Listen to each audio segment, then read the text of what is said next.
Welcome to Ruchika Tutorials. Ruchika Tutorials is a YouTube channel in which you will provided all the content and the matter of the subject Indian polity.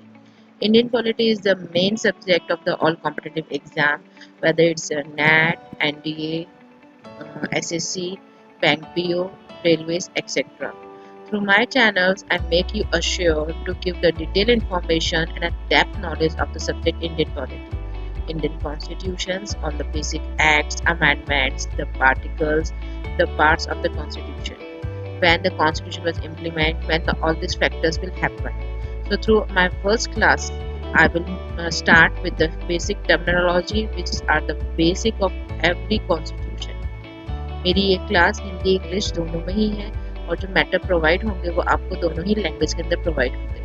आज की पहली class हम start करेंगे organs of the government means सरकार के अंग। ये हमें पता है कि कोई भी संविधान की सरकार के तीन मुख्य पिलर होते हैं। पहला लेजिस्लेचर, एग्जीक्यूटिव, जुडिशरी। लेजिस्लेचर को हम हिंदी में बोल सकते हैं व्यवस्थापिका, एग्जीक्यूटिव को कार्यपालिका, जुडिशरी को न्यायपालिका। जैसा कि जाहिर सी बात है, लेजिस्लेचर एक पार्लियामेंट्री बॉडी होती है जिसका मेन काम होता है, इसके अंदर सारे इलेक्टेड रिप्रेजेंटेटिव होते हैं जनता के द्वारा चुने जाते हैं। ये इसको हम संसद भी कह सकते हैं। भारतीय संसद, अमेरिकन कांग्रेस, ब्रिटेन की संसद, ये सब लेजिस्लेचर का ही हिस्सा होते हैं।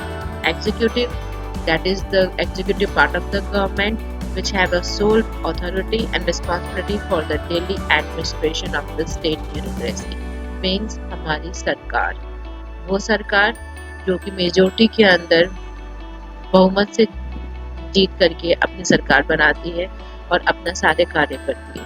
नाउ द थर्ड ऑर्गन, तीसरा अंग, judiciary. Judiciary is the system of the court that interprets and applies the law. Judiciary is the third organ of the government which main works to interpret and applies the law.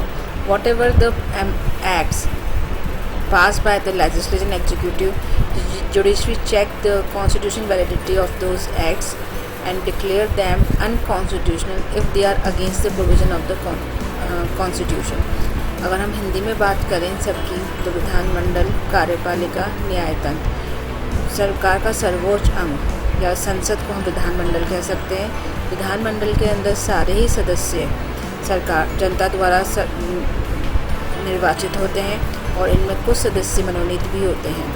कार्यपालिका विधानमंडल का एक अंग होता है, या हम कह सकते हैं विधायिका के कामकाजी अंग को कार्यपालिका, जिसमें केवल सत्तारूढ़ पार्टी के सदस्य होते हैं।